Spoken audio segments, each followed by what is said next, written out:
Fermeture des frontières, confinement, distanciation sociale, la quasi-totalité des pays a mis en place des mesures sans précédent pour enrayer la pandémie de coronavirus qui à ce jour a fait plus de 200 000 victimes. À l'heure où le coronavirus fait subir son joug à la planète, de nombreuses épidémies ont causé à l'humanité des bouleversements sans précédent. Nous avons souhaité consacrer plusieurs émissions aux frontières de l'inconnu, à l'histoire de ces épidémies, et pour cela, je reçois dans notre émission notre philosophe, historien et conférencier Dominique Vibrac.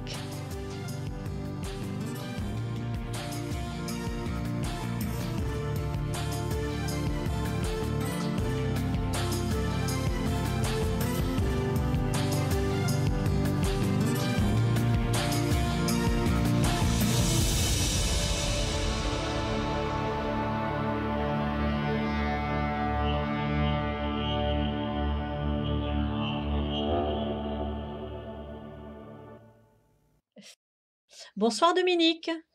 Bonsoir Sabrina. Bonsoir à tous nos auditeurs. Alors, comme nous l'avions prévu lors de notre dernière émission, nous avons achevé de parler de la Grande Peste. Nous nous trouvions au XIVe siècle et maintenant nous remontons le temps et nous nous trouvons au XVIIe siècle avec une autre grande épidémie, la Grande Peste de Londres. Alors Dominique, est-ce que vous pourriez nous en dire quelques mots de cette Grande Peste de Londres? Oui, d'abord pour dire que c'est une peste parmi beaucoup de pestes. Vous savez que depuis le XIVe siècle, il y a eu régulièrement la résurgence de cette abomination à peu près tous les 15-20 ans, sous des formes plus ou moins importantes et circonscrites.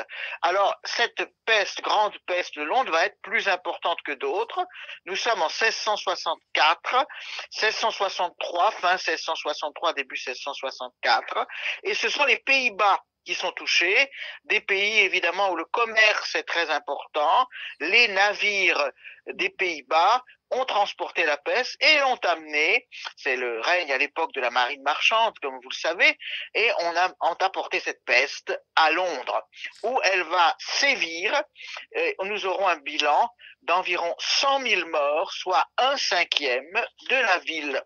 Pour situer Dominique au niveau de nos auditeurs, 1665, qui règne en France et qui règne en Angleterre à l'époque? Pour Alors, situer. en France, c'est une période très compliquée en Angleterre, puisqu'il y a eu quelques années auparavant, vous savez, la décapitation du roi Charles Ier. Oui, Il y a eu le mouvement des têtes rondes avec Cromwell, et puis il y a le retour des Stuarts.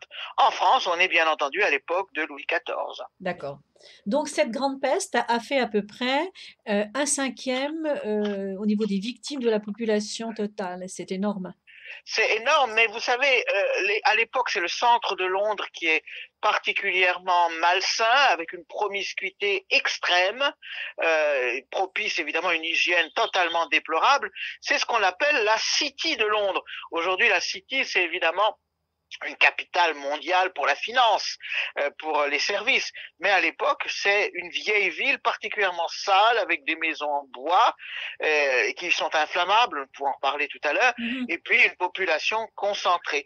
Donc, évidemment, on pouvait très difficilement contrôler cette épidémie. C'est considérable, mais n'oubliez pas que c'est la peste bubonique, et que la peste bubonique, ça n'a rien à voir avec le coronavirus. Vous savez, c'est bien, bien pire. La peste bubonique, ça tue 2/3 de la population au minimum. Donc en fait, Disons 2/3 des personnes atteintes, la c- population atteinte. elle a Oui. touché donc les quartiers pauvres de Londres, ces quartiers pauvres avec une surpopulation, on mourait vite, ça devait être épouvantable. Est-ce qu'on a des chroniques un petit peu plus précises? Oui, il y a un certain nombre de chroniques qui existent, évidemment. Mais vous dites ça touchait les populations pauvres. C'est vrai, d'abord, mais ça touchait aussi les riches. Ça touche tout le monde. Vous savez, de face à la pestilence, personne n'est épargné. Ceci dit, les riches sont partis en fonction, vous savez, de ce conseil qu'on donnait à l'époque, de s'en aller très vite, très loin et de revenir très tard. Donc les riches, beaucoup sont partis vers des régions éloignées de l'Angleterre, avec le risque parfois de faire des foyers d'infection à l'endroit où ils étaient partis. Comment on essayait de lutter contre cette épidémie, ces infections, tous ces morts qui devaient certainement être dans les rues, joncher les rues compte tenu du nombre? Comment on Tout à fait. luttait? Alors d'abord, on essaie évidemment, on enterrait avec de fortune. Il fallait sortir les morts. Il y a cette expression des Monty Python, vous savez, qui se sont amusés de ça. Bring out our dead. Mmh. Sortons nos morts. Bon, et en fait, évidemment, on les mettait sur des chariots, on les enterrait, on les jetait dans la Tamise. Enfin, il y a eu plusieurs façons il fallait s'en débarrasser. On les brûlait aussi, mais on tentait quand même d'endiguer l'épidémie. Alors, par des fumigations toujours, du tabac, des herbes aromatiques. Il y avait évidemment toujours de la superstition, donc des amulettes de Oui, protection qui étaient vendues à prix d'or. Ça permet, vous savez, les épidémies, ça permet toujours les escrocs aussi de s'enrichir, tout à fait. comme toute situation difficile du reste. Et les personnes infectées étaient mises en quarantaine de façon très stricte et contrôlée. C'est-à-dire que, alors, je pense que parmi les populations les plus modestes, on s'en fichait un peu, vous savez, on laissait les pauvres mourir, mais quand c'est des gens un, un peu plus de la upper class, enfin, Mmh. qui étaient d'un milieu beaucoup plus élevé, eh bien, on ne voulait pas qu'ils soient contaminés. Alors, dans certaines maisons, on écrivait, on traçait plutôt une croix rouge sur la porte de la maison, et parfois il y avait même un gardien qui était assigné, il devait surveiller pour que personne n'entre dans cette maison et que surtout personne n'en sorte. C'était des quarantaines quand même extrêmement rigoureuses, plus rigoureuses encore que le confinement actuel, même s'il y avait aussi toujours ce fameux papier, cette attestation dérogatoire dont on parle beaucoup. Ça existait déjà, ça avait existé déjà au moment de la Grande Peste. Et puis il y a l'idée d'isoler Londres du reste du pays. Il y a une mesure alors moins sympathique, si tant est que les autres soient sympathiques, mais enfin encore plus antipathique et plus horrible, c'est qu'on craignait que la maladie soit transmise par les animaux domestiques, ou pas forcément domestiques, en tout cas qui étaient dans la rue. Oui, Donc oui, on a oui. massacré 40 000 chiens et 200 000 chats, je crois. Enfin, c'est terrible. Oui. On l'a connu très récemment, on a connu avec l'épidémie des vaches folles, on a connu ces épisodes, ce genre d'épisodes. Exactement, il y a une Mmh. panique, donc il faut tuer. Vous Mmh. savez, si on pouvait tuer les hommes, on le ferait aussi peut-être, mais peut-être ça c'est d'ailleurs fait, parce que c'est des situations qui échappent évidemment au contrôle légal. Enfin, c'était une épouvantable. Alors, le confinement, je vous le dis, a été très rigoureux. On a observé un renforcement de la solidarité. Ça peut être intéressant, ça. Oui. Ça veut dire que dans des périodes très très difficiles, les hommes ne cessent de penser qu'à eux-mêmes et se soucient aussi de leurs semblables, même s'il peut y avoir l'exacerbation aussi de l'égoïsme, comme si peut-être, dans des situations extrêmes, le trait dominant d'un caractère se manifeste davantage. Puis ça a permis à certains d'écrire, de faire des recherches. C'est à cette époque que Newton, dont on dit qu'il a reçu, enfin ça c'est semble-t-il une légende, qu'il aurait reçu une pomme sur la tête, c'est en tout cas à cette époque que Newton a théorisé la gravitation. Cette peste qui a fait 100 000 victimes a duré combien de temps? Oh, elle s'est essoufflée dès l'hiver 1665, donc ça dure quelques mois. Heureusement, tout de même. Alors, c'est toujours cette histoire d'immunité. Je ne sais pas exactement comment on peut expliquer la fin des épidémies. Toujours est-il, comme le note d'ailleurs Albert Camus dans La Peste, hein, les épidémies, à un moment donné, s'arrêtent. Tout à coup, c'est fini. Il n'y en a plus. Donc, ça s'essouffle en l'hiver 1665. Et l'année suivante, comme pour nettoyer le tout, il y aura un grand incendie de Londres qui fera d'ailleurs très peu de victimes, ou pas du tout, je crois, mais qui détruira une partie de la City. C'était très impressionnant, hein, y compris la cathédrale Saint-Paul, qui va être reconstruite ensuite par Christopher Wren, comme vous le savez. Oui. Et cet incendie terrible va comme nettoyer. Alors c'est pas Londres dans son intégralité qui a brûlé, c'est simplement ce quartier, mais c'est comme si ça avait nettoyé. Il est vrai que c'était le quartier le plus touché par la peste. Alors on va développer des règles d'hygiène variées. Alors on va aussi construire des maisons en briques et en pierre, plus solide, pour éviter, en évitant trop de charpente en bois, ce que Claude Perrault, mais qui n'a pas été écouté, vous savez, c'est le frère de Charles Perrault, aurait voulu faire en France. Il y aurait moins d'incendies en France si on avait tiré aussi certaines leçons. Déjà Claude Perrault, au XVIIe siècle, il mettait en garde contre les incendies à cause des charpentes. Bon. Et au plan de l'hygiène, on va faire des rues plus larges. C'est pour ça que l'urbanisme londonien va être en avance et va par la suite inspirer Napoléon III, qui va transformer Paris, vous le savez, au XIXe 19e siècle, c'est parce qu'il a vu des choses à Londres et il s'est dit, pour lutter contre évidemment les révoltes, les manifestations, les barricades, mais aussi contre les épidémies, il est préférable d'avoir des rues larges, vastes, où il y a moins, on parle aujourd'hui de distanciation sociale, mais évidemment, plus la rue est grande, plus il peut y avoir de distanciation sociale. Donc ça s'est arrêté, on ne sait pas trop pourquoi, mais ça va revenir ailleurs, plus tard. Est-ce qu'on a des gens connus de l'époque qui sont décédés de cette Je grande ne sais peste? pas, j'ai personne en tête spécialement, mais il y en a évidemment. Vous savez, la peste n'épargne pas, n'épargne personne. Alors il y a certainement, il faudrait que je revoie, mais j'ai personne en tête qui serait mort Donc, à ce en fait, on a moment-là. cette peste de Londres qui s'est en quelque sorte terminée, qui a été nettoyée par le grand incendie. Est-ce que c'est la dernière épidémie de grande peste en Europe? Non, pas du tout. Vous aurez la peste de Marseille, dont il faut parler, d'autant plus que ça touche notre pays. Et alors, c'est un cas de figure très intéressant, cette peste de Marseille, parce on a mal respecté, pour des raisons économiques, pour des raisons d'intérêt économique, les règles de la quarantaine. Et alors, il y a eu cet événement monstrueux qui a dévasté une bonne partie de la ville, 40 000 morts à Marseille, 100 000 morts en Provence, à peu près, mais qu'on a réussi, c'est intéressant, à circonscrire. C'est-à-dire que peut-être grâce à Pierre Chirac. Pierre Chirac était le médecin, le conseiller du régent à l'époque, Philippe d'Orléans. Il a dit il faut empêcher absolument toute circulation entre ce qu'on appellerait aujourd'hui un cluster et puis le reste du pays. Alors, cette peste de Marseille, elle a débuté quand et où? Alors en 1720, elle est venue par voie de mer par un bateau, le Grand Saint-Antoine, un beau nom, qui venait vendre de la soie, donc des marchandises très précieuses, à la fameuse foire de Beaucaire. Et sur ce bateau, il y a eu 8 morts. Alors ça venait évidemment d'Orient, on a l'impression que la peste vient souvent d'Orient. Euh, il y a eu 8 morts, et puis le capitaine avait écrit ça, mais bon, quand il est arrivé, il y a une commission de contrôle, il y avait un bureau de santé, un bureau de contrôle, qui a finalement été trop coulant, qui n'a pas mis en quarantaine comme il fallait le faire lorsqu'il y avait la moindre inquiétude, quand il y avait des décès sur le bateau.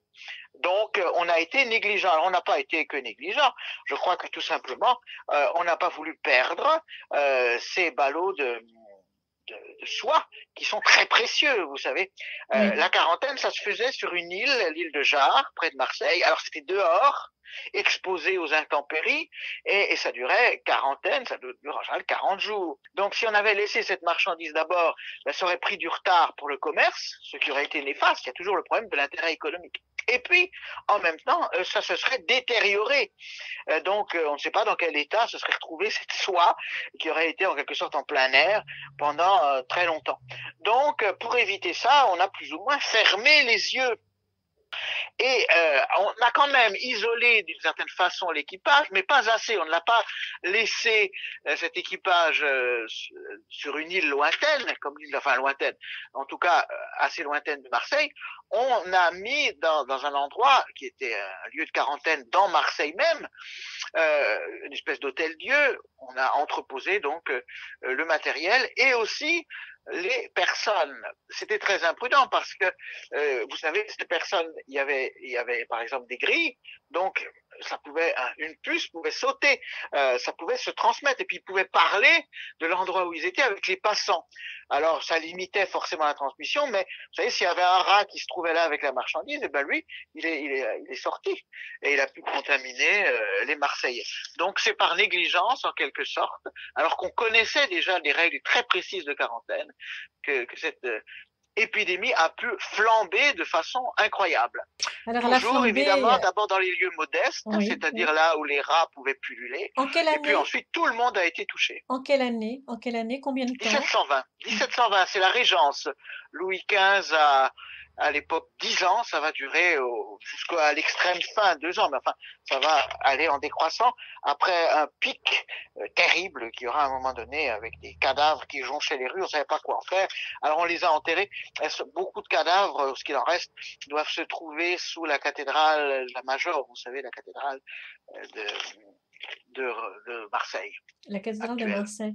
Donc c'est une épidémie qui a été courte au niveau du temps, assez courte. Mais les épidémies sont assez courtes en général dans l'endroit en question. Quand on parle d'épidémies longues pour la grande peste, c'est parce qu'elles circulent. Mais ça ne dure pas tout le temps de la grande peste, par exemple, ce n'était pas dévastateur au même endroit. C'est tout simplement que ça s'est déplacé. Là, heureusement, fort heureusement, cette peste de Marseille ne s'est pas beaucoup répandue. Et qu'est-ce qu'on a fait à l'époque? On a fait du confinement? Quelles Oui, étaient les oui, grandes bien sûr. mesures? Enfin, il y avait surtout une énorme panique Oui. parce que c'est vu, on a fait du confinement, on a pris tout, on brûlait du soufre pour purifier l'air, on fabriquait des poudres, on procédait. Alors, ce qui est intéressant à cette époque, c'est évidemment d'abord l'engagement des échevins. Les échevins étaient un peu responsables, en particulier le grand échevin de Marseille, Jean-Baptiste Estelle, qui est un personnage connu et qui est assez controversé aujourd'hui. Eh bien, Jean-Baptiste Estelle aurait été de ceux qui ont manqué de vigilance au moment où il y avait une menace d'épidémie, donc au point de départ. Et il aurait peut-être cherché à se rattraper en se montrant, en se comportant de façon héroïque, il faut bien dire, lors de la peste. Tout comme l'archevêque, hein, l'archevêque de l'époque, Monseigneur de Belzins, qui est très connu encore dans la mémoire, encore présent dans la mémoire des Marseillais, et qui était d'un dévouement extraordinaire. Il était dans la rue, il donnait l'extrême onction, le sacrement de, vous savez, l'absolution des péchés aussi aux malades, et leur donnait la communion. Alors il y a des textes incroyables. Il ouvrait la bouche des pestiférés à main nue et il Oh. mettait l'hostie. Il n'a pas été contaminé. C'est un miracle pour lui qu'il n'ait pas été contaminé, comme peut-être Saint Charles Borromée au XVIe siècle aussi, qui a été épargné par les épidémies. Alors Un vous saint, un parlez saint célèbre. des échevins, c'était une charge à l'époque, ils étaient nommés par Ah le ben oui, roi? c'était le conseil municipal, si vous voulez. Donc il y avait tout pouvoir sur la ville. Alors le bon réflexe, ce sera évidemment de fermer complètement la ville. Personne ne peut venir, personne ne peut en sortir. Alors c'est un bon réflexe au sens où ça limite le nombre des morts, mais en même temps, vous imaginez l'atmosphère apocalyptique qui Oui. régnait dans la ville. Les gens hurlaient dans la rue. Alors il y a des cadavres. Il y a un célèbre chevalier rose qui est très connu, R-O-Z-E, hein, pas rose la couleur, mais Oui. qui va s'illustrer par son ingéniosité et son courage pour l'évacuation des cadavres. Comment il faut enterrer les gens en urgence, il faut les transporter. Et évidemment, c'était des repris de justice qui étaient chargés de cette tâche et qui, pour la plupart, évidemment, étaient touchés par la peste et mouraient eux aussi. Alors, ce Et qui est intéressant, hmm, quand même, c'est qu'on a l'impression, vous savez, il y a un contexte très religieux dans cette histoire-là. C'est qu'on se dit, c'est une sorte de message divin. D'abord, on était frappé, il y a eu un orage terrible le 22 juillet 1720, donc très peu de temps avant que la peste n'éclatât. Et donc, n'éclate. Donc on s'est dit c'est un signe divin, un peu comme, vous savez, la fameuse comète de 1337 avant la Grande Peste. oui. Donc on se dit c'est un avertissement de Dieu, et c'est pour ça qu'il y aura le vœu des échevins au Sacré-Cœur, qui est à l'époque la grande dévotion en France, la France du XVIIIe, depuis le XVIIe, il faut dire, avec Marguerite-Marie Alacoque et Paray-le-Monial, mais encore au XVIIIe siècle, vous avez cette dévotion au Sacré-Cœur, et qui a donc épargné une partie des gens quand même à Marseille. Et encore aujourd'hui, vous avez le vœu des échevins, la messe du vœu des échevins, qui est dans la basilique du Sacré-Cœur de Marseille chaque année, qui est très important, qui est un grand événement marseillais auquel ne manquent jamais les personnalités, M. Gaudin, etc. Donc ça reste dans la mémoire de Marseille un épisode très important. Et à l'époque, Marseille comptait combien d'habitants, à Je ne peu peux pas vous près? dire exactement, mais je pense plus de 100 000. Oui, c'était une très grande ville quand même. Et Hein. le nombre de Ouais. victimes? 40 000, ça, on sait que c'est Donc 40 000 à Marseille, c'est 100 la 000 en moitié. Provence, parce qu'il y a les villes, Hmm. les villages et villes alentours. Hein. Donc une Voilà. épidémie qui a fait à peu près la moitié de victimes de la Ah oui, oui, population. oui, mais la peste, vous savez, la peste a une létalité épouvantable hein, Hmm. et une facilité de contagion terrifiante. Est-ce qu'il y a Alors elle des... va revenir, hmm. cette peste, Est-ce qu'il elle y a... va ressurgir Ah, elle à va... Messine en 1743, Messine, Zancali. En 1743 à Messine. Mais la peste de Marseille, il n'y a pas eu que Marseille à l'époque qui a été contaminée. Il y a pas eu des villes qui entourent Marseille, un petit peu plus loin? Ah si, bien sûr, elles ont été contaminées elles aussi, bien sûr. Je vous dis, il y a eu 100 000 dans toute la Provence, mais bon, dès lors qu'on n'était plus une ville fermée comme Marseille, je pense que le pourcentage quand même de morts a été plus faible. Est-ce qu'il y a des monuments commémoratifs? Eh ben oui, il y a la fameuse basilique, il faut voir absolument du Sacré-Cœur, qui n'est pas au plan architectural génial, mais qui est un lieu d'une importance très grande pour Marseille. Les effets sur la royauté à l'époque? Oh, les effets n'ont pas été considérables sur la royauté, il y avait des problèmes importants. La Régence a été une période très intéressante, courte, 8 ans. Donc, vous savez, le petit Louis XV ne peut pas, c'est pas le règne personnel encore, il est trop jeune, il est mineur, et c'est le duc d'Orléans, donc, qui gouverne à sa place, assisté du fameux cardinal Dubois. C'est l'époque aussi où il y a la banqueroute de l'eau, vous savez, on lance le papier-monnaie, les actions, et il y aura Oui. ce choc Mm. bancaire à cette époque. Je ne sais pas s'il y a eu des conséquences aussi importantes que cela au plan national. Je dirais pas ni au plan des mentalités. Vous savez, quelquefois les épidémies font que les choses reviennent à l'état initial. Sauf qu'ensuite on a été évidemment beaucoup plus rigoureux et il n'y a pas eu de passe-droit en matière de contrôle sanitaire. Alors concernant cette époque, j'ai en mémoire des gravures très précises de médecins avec des masques en forme de bec de canard. Est-ce que vous pouvez nous en dire quelques mots de ces médecins ou de ces masques? Alors le masque, pour se protéger de ce qu'on inhale et aussi pour éviter évidemment de projeter des choses, est connu dans l'Antiquité. Vous savez que Pline l'Ancien nous parle des mineurs qui, pour se protéger des inhalations, portaient des vessies sur la tête, des vessies d'animaux. Bon, alors Des les masques vessies. vont déjà des vessies, oui des vessies. Euh, vous savez que dès la Grande Peste, on a déjà l'idée de mettre une éponge sous son nez, avec évidemment différents produits, mais celui qui va, on peut dire, banaliser. Alors Léonard de Vinci aussi insistait beaucoup dans les cas d'épidémie sur l'utilisation de masques pour se protéger, mais aussi pour mettre évidemment quelque chose, des huiles essentielles ou autres, des aromates, dans le masque. Et puis, il y a, au début du XVIIe siècle, le médecin Charles Delorme, qui est le médecin du jeune Louis XIII, qui va vraiment lancer le masque lors d'une peste assez circonscrite, semble-t-il, qui avait cependant sévi en 1619, et qui recommande de façon systématique l'usage du masque. Cet usage du masque peinera toutefois à s'établir par la suite. On sait qu'il y aura l'épidémie de Mandchourie en 1910, et c'est là où le masque va être vraiment obligatoire. Il y avait eu la résurgence de la peste aussi à Hong Kong en 1894. Ça avait été étudié à cette époque-là de façon systématique par Alexandre Yersin, qui est le jeune, ou Yersin, on prononçait les deux, c'était un franco-suisse et disciple de Pasteur, et c'était une peste terrible, c'est une peste pulmonaire, donc beaucoup plus létale et beaucoup plus dangereuse encore que la peste bubonique. On est à peu près assuré de mourir. Et là, il y a un célèbre Kitazato, c'est un savant japonais qui est un disciple de Koch ou Koch, K-O-C-H, c'est celui qui a découvert le bacille de Koch, vous savez, la tuberculose. Eh bien, c'est Kitazato qui a théorisé l'usage systématique du masque. Alors, il y a un médecin français, vous savez, les Français ont parfois des têtes carrées, et ils ont dit, mais non, c'est pas la peine du tout, je refuse de porter un masque, ça ne servira à rien. Il s'appelle docteur Ménier. Eh ben, il en est mort. Pour l'honneur de notre pays, il faut bien reconnaître que l'un de ceux qui ont ensuite théorisé l'usage systématique du masque, par exemple le masque chirurgical, c'est le professeur Hyacinthe Vincent, l'une des gloires de la médecine française du début du XXe siècle.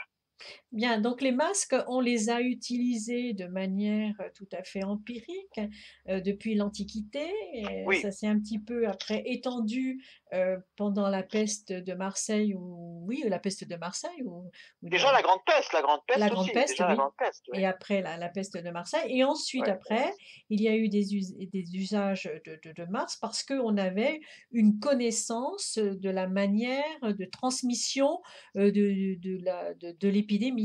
C'est ça? Oui, ou une intuition. Au départ, c'est plus une intuition. Il y a aussi l'idée que quand on sent Vous savez, pestilence, on dit bien une odeur pestilentielle.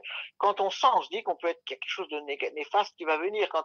Si on met quelque chose sous son nez, par exemple un mouchoir parfumé, je ne sais pas, on ne sent plus, on va se dire on va être moins contaminé. C'est un peu intuitif, si vous voulez, Oui.